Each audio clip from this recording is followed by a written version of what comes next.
Not everyone gets to be your friend. Clearly, I just woke up. I don't know if that's clear, but clearly to me, I just woke up. But not everybody gets to be your friend. The way it felt like whenever you were younger that you can't be everybody's friend, like you were trying to be people's friends, and then they just never really were friends back to you the way that you were friends to them. And you would be like, oh, well, this must be a me thing. A lot of times, because there were so many people, like, this must be a me thing. Because, like, people clearly don't like me. Clearly, it's my behavior. It's this, and that. And yeah, sure, it's a you thing. But when it comes down to it, baby, oh, Lordy, what's in my eye? You ain't been seeing it. You ain't been seeing it. There's something in my eye. You ain't been seeing your own behaviors. But you have, like, this celebrity like energy. Like, not everybody gets to be friends with Rihanna or Beyonce or Jay Z. I mean, granted, when you're a celebrity, you have to be hidden away because people just be all up in your business. But it's like people don't know who you are yet, but when they see you, they know you. Ooh, it's getting a little warm. Turn off my little heater. But when they see you, they know you. And they're like, because whenever you finally end up being in that thing that you end up being, or you create that thing you end up creating, you're going to be so well known. Even, you might be real well known already, and you just don't even realize how well known you are. You might realize how well known you are. You really might. I'll tell you that, because I know a couple people that I read for personally, and they definitely know. They definitely know.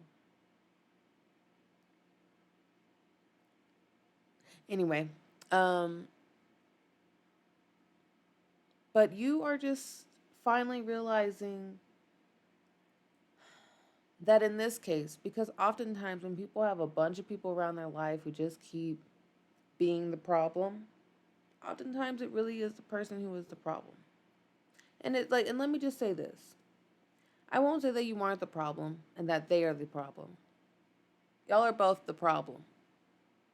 Y'all aren't working together on the problem, or y'all can't work together. But the bigger problem is that you yourself are still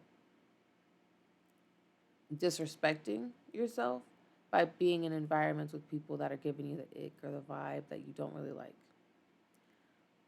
And we've gotten into this like bit of culture where everything is like we have to push, we have to push, we have to push. And you don't have to push for everything, okay? Like you can easily just push sometimes and let it go. Like when you're swimming and then eventually you find a current, you can hang out. Sometimes you got to swim to get to the current or to get out of a current, whatever. Mm. My right arm or my left arm is having a little bit of a twinge.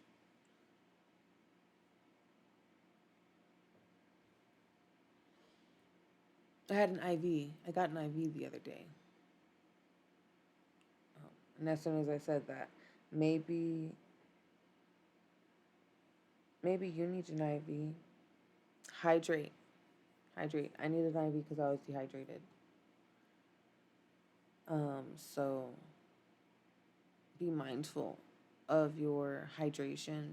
Be mindful of your self respect because that does add up so quickly. When you're not respecting yourself, it gives people the leeway to not respect you as well. And you have finally understood your light in a way that you're like, you have so much more self respect. So you're not dealing with these people who just aren't, ooh, wow. Your cutoff game is strong. Your cutoff game is strong, for real, for real. Because I'm seeing like it used to be you give like do do do do do do like a bunch of chances, like a wild amount of chances. And now it's like you'll explain how you feel about that exact thing to that person.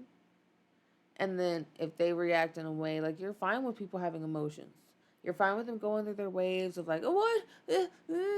And then even coming back later on, like if they have the right words, you understand that people go through cycles and sometimes they react right away. So you're very forgiving and understanding. But not to the degree to where like you will allow people to waste your time. Because honestly, up until now, you have allowed so many people to waste your time. And maybe that's because you are also scared of your potential. Like, sometimes we do this thing where we lie to ourselves, and all of a sudden we're like, oh my gosh, wait, I can do all these things. But it's like we've been allowing other people's like opinions or side glances or energy to taint our own belief in ourselves, and that's sometimes parents who are doing that, who don't tell their kids that they're proud of them, who don't say, I believe in you, have a dream. And to be honest, that's a great privilege to have, is to have a parent who can do that, who will do that, despite whatever's going on with them. Um, because it sets a precedent for believing in yourself. Eventually, it's become shameful to dream, and like almost like on the same plane as laziness or something, or being crazy, because why not just work the job and make the money? That's a regular job. But you want to do this thing. Why do you want to do this thing? Do the thing that I did. Don't do something different from me, because then, like, it really is stuff like that. It's like people are just like, no, just do the stuff that worked for me. So then I got a life, so then I could buy a house, and so then I could have a kid. And it's like, you have noticed that we are evolving in a way, like for our species, we are now evolved past that point where we're just looking for shelter and reproduction. Um, because also that's not really quite happening. And so you like real solutions. You don't like playing halfway stuff. You know that you can zoom out and have the big picture and solve it all and really do a lot more. But there's a lot of, I won't even say half solutions, I'll but I will, half solutions that are coming out that aren't being quite completed or followed through with. And maybe that's because maybe half solutions is specific for you. Maybe there's like, maybe you're a half and half. Maybe you're a little half and half. If you're not a little half and half, or at least mixed, or then don't say it. That's how I feel. I mean, you can say it, but just so you know, us mixed people are are most likely secretly like, do you hate me? Because most people don't really like mixed people. The way that, I mean, there is a little bit of a, what are you? And not a, I mean, sometimes they're like, hey, what are you? What are you?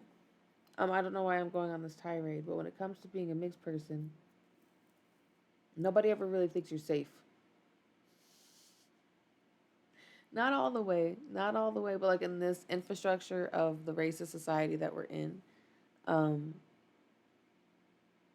both sides are like, which side are you on? I don't know why they both have country accents, but you know, I mean, that's why. We know why, but also we know why. Anyway, But yeah, you might be mixed with something, or even if it's not specifically mixed race, you might be somebody who's like spirituality is like so confusing to people, and your faith and your religion is so confusing to people. Like, people want to me really bad to be a witch, and there were times in my life that I called myself a witch, and that's because I've called myself a lot of things too. I've called myself a lot of stuff. And it just never really resonated with me. And I tried to do the witchy things that witchy people do. But that was back whenever I was like 20 something. And and it just wasn't for me. It never really resonated with me. The things that do resonate with me are like candles. I like having a candle around, but I don't really burn candles anymore because of what they're made of. So if I have a beeswax candle, I'll light a candle for my ancestors or something. Um, and those who've passed. And then have like low light in my house and just enjoy the lower light, kind of like old school vibes, being in a cave style. I like being in caves. Um, Imagining myself being in a cave with a little light. Your night vision, your night vision is really good. And maybe it's not like actually with your real life night vision. Because, like, honestly, you might be driving at night and being like, what the fuck? How am I even getting home? Because these lights are crazy. But seeing in the darkness for you is very, mm, it's very easy. You're kind of scary to people. You're kind of scary to people. And, uh, and it's confusing to them because you don't seem scary. In fact, you kind of seem meek and mild, but then everything else about you doesn't. Like, you've been through it, baby boo. You've been through it. And even though, like, your body may not show it, the scars, and sometimes they do show it, um, it's like your aura, it's like your soul shows it. Like, you don't look for like the pinprick or the mustard seed of faith in people, in people anymore. You see it. You see the little tiny baby dot of light, but you're not trying to rip it open for them. You're just gonna focus on your light, and then they look at you and they're like, that your light is so big that they can't even see the dot through their. I like to say, imagine like you have a piece of construction paper, and you're holding it up to the sun, and then you poke a little hole in it. That little hole is that little bit of a soul that we all still have, even with all of our personalities. And we can rip it open, or we can have a bunch of tiny holes all over the place and make holes, and eventually you can open that all the way up, and then somehow, if you just get rid of that construction paper, your light is as bright as the sun, and you're the chosen one. You are the sun. I don't know, maybe you've been hearing that a lot. Maybe you've been hearing that you're the sun, but you are. You are. And you have to accept that about yourself. And the reason why you have to accept that is if you don't accept that you're the sun, then you don't treat yourself the way that the sun needs to be treated. And you don't move the way that the sun moves, which is it doesn't. Everything revolves around the sun. The sun's gravitational pull and its own twisting around in its stationary space. I mean, it does move. It is still, we're all still moving in the Milky Way and all of that. And I think further, of course, because universe. But everything in the solar system is like, it's the solar system, the soul, SOL, soul, sun. You are the sun. And look, let me just break it down to you in a way that lets you realize it's not that special. Okay? Everybody has the ability to do this. Everybody starts out with a construction paper in front of their face, and they think that they have to figure out their soul. And sometimes you do. Sometimes you have big rips. But eventually, when you're able to handle it, because I mean, also just looking directly into the sun, not, not, I mean, there's the whole sun gazing thing. I, I couldn't, I wouldn't, but I do like some bright sun, and going outside and even just seeing the sun reflect off of the sidewalks and all that. I can feel my eyeballs contract, and that feels nice in my irises. Um,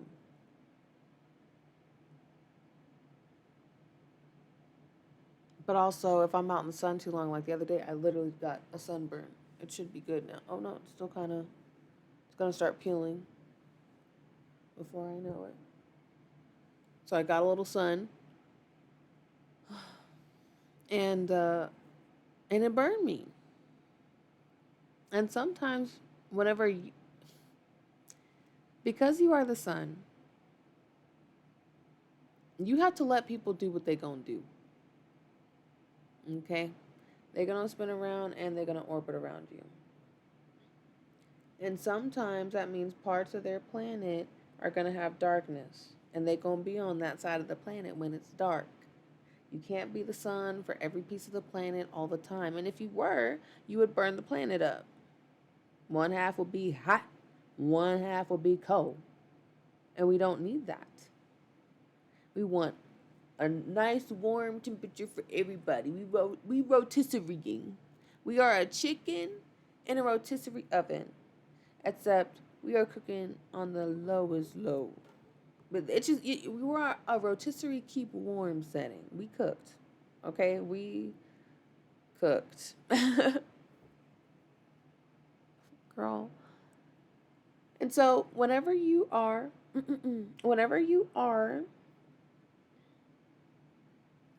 being the sun, sometimes the atmosphere of the planet has clouds, and you cannot fully penetrate every piece of the land, or there are trees. There are things that are there that are casting shadows and casting cooler spots.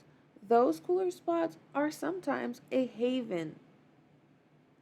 So many people want to associate darkness and shadow with bad because it's black. Sounds racist to me. White magic. Light and white go together all the time. But when it comes down to it, the sun is yellow. Let's face it. That's a yellow sun. It ain't a white sun. We ain't got no white star up there. We got a yellow star. That don't mean nothing. But it's still this belief that light is good and dark is bad. I just feel like I've heard that before. You know? But I'm a mixed girl with both. And some others. There's like a bunch of other colors that exist, and a bunch of other hues and tones that you can see differently based off of light and dark. But I'll say what I always say. The darkness was your mother's womb, warm, floaty, and the light was you entering the world from the birth canal. Pressure, cold, hands all over you. A lot of times, people need to associate negative and positive connotations to everything, but they just are constructs of the society. People are terrified of you because they know that you understand how to wield both sides, and you still choose not to use them as a weapon because you see how much pain these people are in. You see how much like healing they are still doing.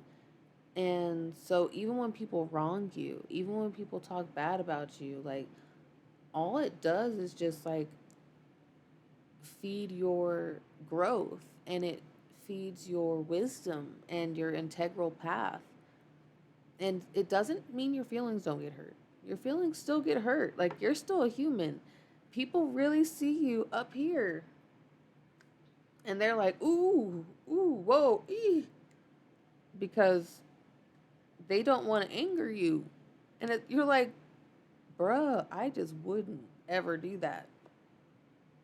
Like, the way that somebody has to be really pestering you, like physically in real life, for you to even like say something.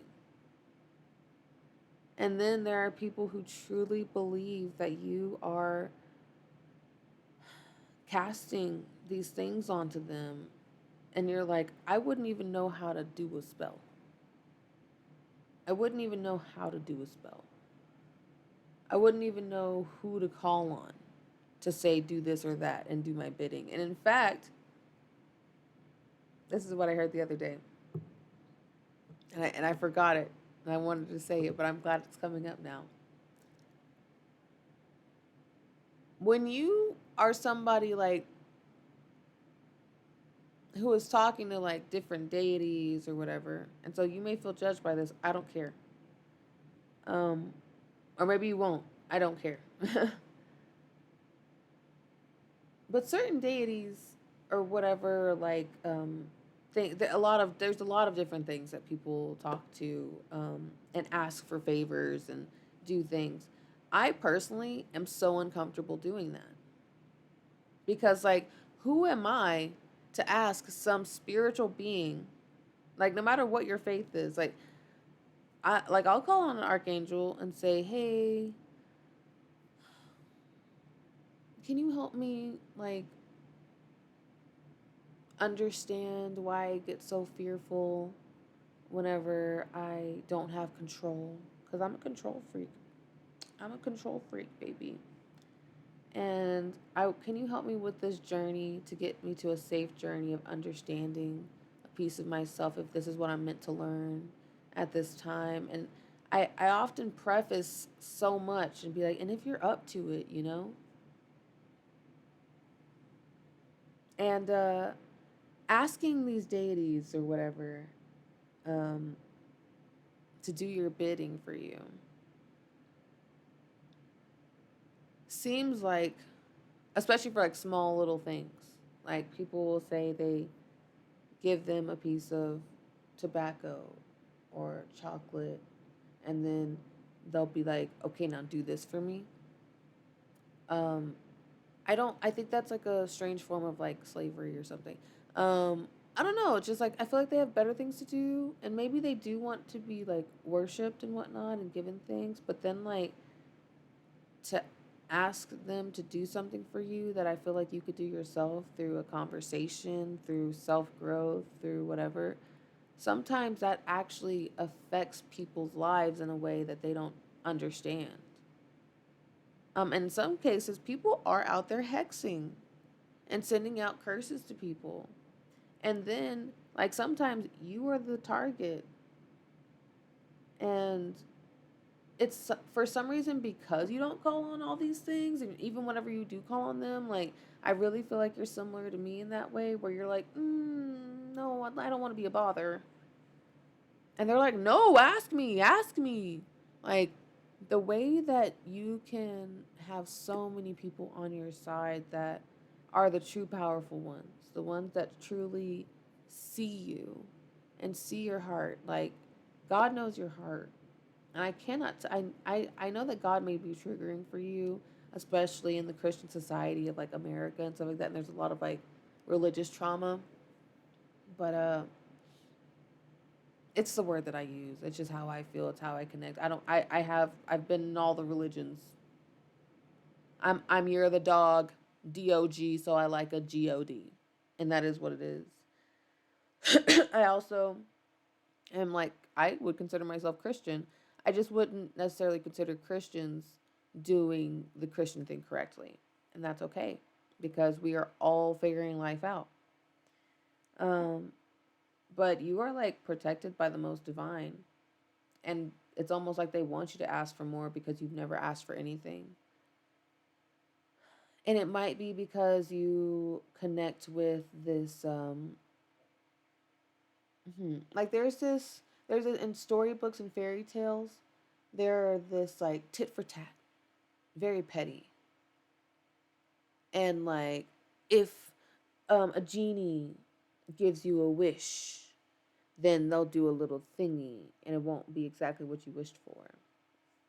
Type shit. I want $1,000,000 and then you have a bunch of male deer running around. At least 1,000,000 probably.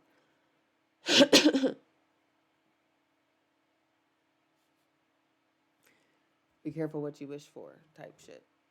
And so you've always been careful of what you wish for and even what you pray for.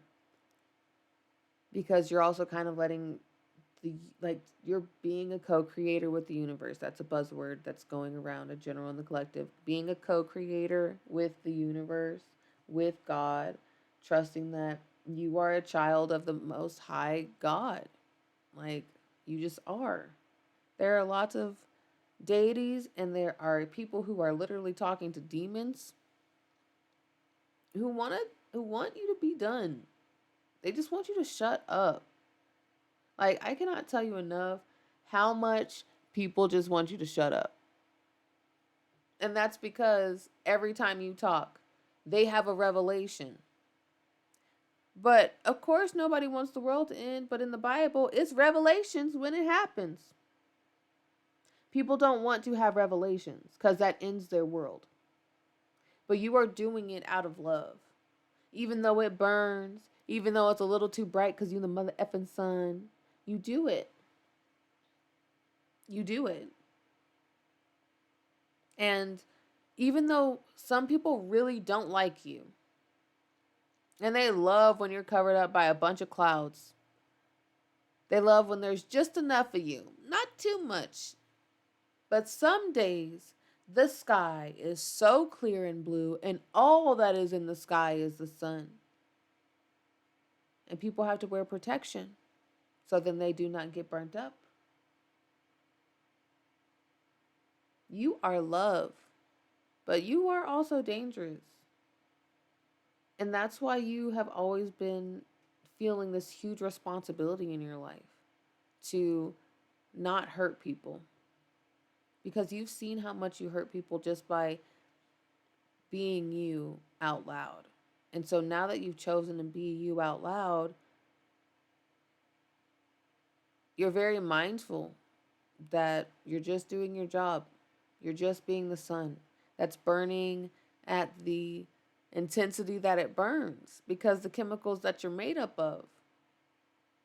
The sun does not decide to dim itself. It can't. Even the atmosphere of the planet isn't deciding it. So you're over here dimming yourself.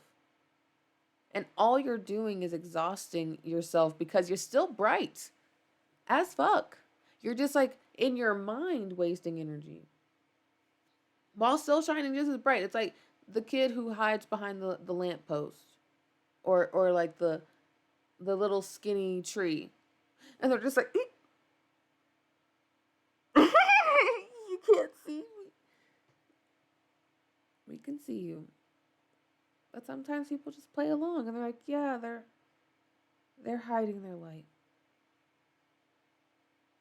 And it's like, it's so funny because it's like, you are special and you are different because it's happening right now for you. Other people will have it happen too.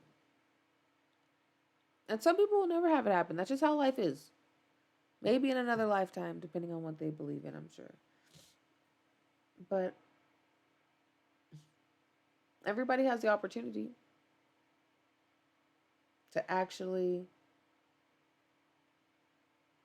have a reciprocity of relationship inside of themselves. Inside of ourselves is our heart. And our heart holds a flame of love. And putting things through the flame of love first often will purify them.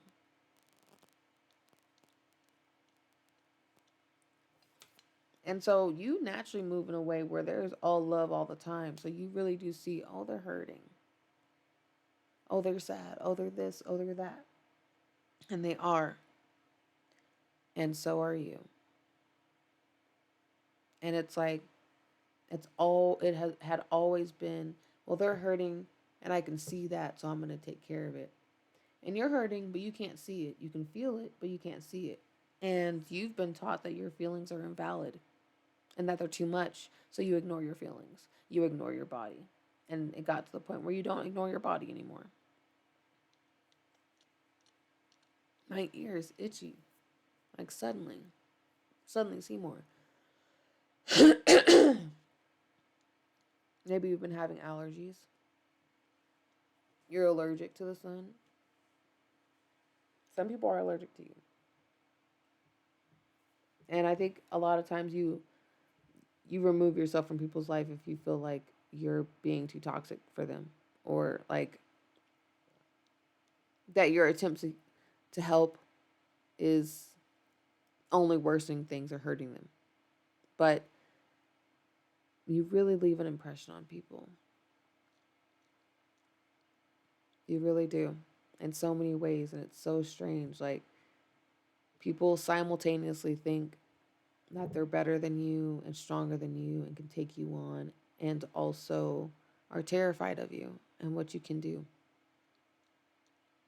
And you're literally just a person who's trying to love themselves.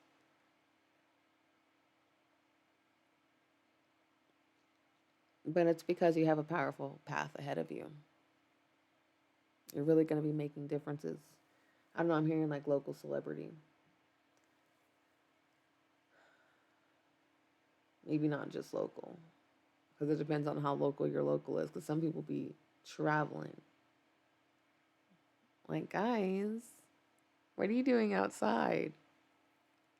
You're always outside. And honestly, some of y'all are always outside. More outside than y'all thought y'all would be. More outside than y'all used to be. Because y'all used to be inside quite a bit. And now people are like, hey, you want to come out? Hey, you want to do this? Or something will pop up and you're like, maybe I will go do that. Or maybe work is different. Like, or you'll go to a cashier and you have a nice little conversation, or you're in line, or you're on an elevator. Like, the way that instead of letting people do that, like, awkward look at you, look away thing, you talk to them and you say, hey, how are you? And you shine your sun on people. And you don't even realize how many times your sunny exposition is what I was trying to say. But expedition. Yeah, your expedition. You're moving. You are moving. You are on an expedition. And while you're on your trail, because that's what the sun is doing, here are the things that are around it. And it's like, it's not only you, but it's you. Like, this is your solar system. This is your life. And if you want to talk about like chakras and stuff like that, the heart chakra is the sun. And then we can put the assigned planets to the rest of the chakras if you want. You don't have to, but look it up. Go Google it if you care about chakras. Honestly, I always recommend studying all religions because that's what I did. But that's not easy to do. I did it because I was just so thoroughly interested. I was always a kid, and I don't have any religious trauma. I'm very thankful for that. I was always a kid who would have the longest speeches to give, or like recite the longest amount of words. And I'd go up there and I'd say this and this and this and this and this, and I'd explain Easter, and I'd have a long sheet, and other kids would be like, do do do do do do do do do do do do do do do do, and then it'd come to me, one of the smallest kids, and then I would say all of my words, and I would do it like this, and then I would sing like this, and Jesus, because I love me some Jesus. And It was just like something that I really enjoyed doing. My mom would always do my hair super cute. I'd be dressed so cute. And other little kids hated me because of that. I got all the best parts. I didn't know this. I forgot about this because then I stopped. Because then I went to different schools and people really stopped appreciating me. And in the church, I was highly appreciated, always. Um, in any field where there is like faith and belief and spirituality, that I'm comfortable there. I think that's also why I'm comfortable in hospitals. I'm comfortable in spaces of healing. In other places where everybody's pretending to be healed and they're not and they're all sick, I don't like that. And I don't like that. And I just don't. And now I know that about myself. I know that I don't like that. And I tell people, I don't like that. Because what I will, and I'm going to stop almost now, probably. There's something that I tell people, which is if we're at your house hanging out and you go over in the corner of your house and you take a shit and you just keep talking to me like you aren't taking a shit in the corner, I'm going to say, I see you taking a shit in the corner. You know? But people don't do that whenever it's like an emotional shit they're taking in a corner or a spiritual one. Even though we know that they're coming around doing some stuff, we just kind of let it happen and then just move on. And then still be like, I can we go outside? Because I can still smell it. Like, I can still smell it. Eventually, um, if you have been in places that do have like a very strong smell, like I did community service because I was in trouble. I got into a fight. I did community service um, at an animal shelter. And there's a lot of pee pee poo poo caca there. And part of my thing is I would clean the cages for all the animals. And so I'd go and clean and wash them. But, it was stinky poo poo caca and it was dog food smell. And there was a lot of stinky smells. But, like, after a while, you do just, like, your nose get used to the smell. Like, you just know that smell. It's stinky poo poo caca dog food. And stinky poo poo caca of different types of animals. Like puppies' poop smells different than grown ups' poops. And then cats. And then the variations of age of those. And then different levels of sick. Well, usually they're pretty healthy. We're making sure they're healthy. And so I would just be like coming home, smelling like stinky poo poo caca. And I didn't know that. I mean, I did. But like my nose didn't nose. Because when you nose something for so long, it becomes kind of like nose blind to you. You can't smell it anymore. So how are you supposed to nose it if you can't nose? If your nose is so used to it. Maybe sometimes you gotta stop smelling something for a little bit. Go outside. Sometimes like literally just walking outside of your own house will allow you to smell what your house smells like. Because like the fresh air aerates it type stuff, you know? You know what I mean? And you know what I'm saying? Anyway. Anywho, I'm gonna go live my life. I don't know how long I've been talking, probably 1,000 years. But thanks for listening. Oh my gosh, pretty much 40 minutes. It was 30. Once I finally lifted up, it was 39 minutes. So much love. Take care.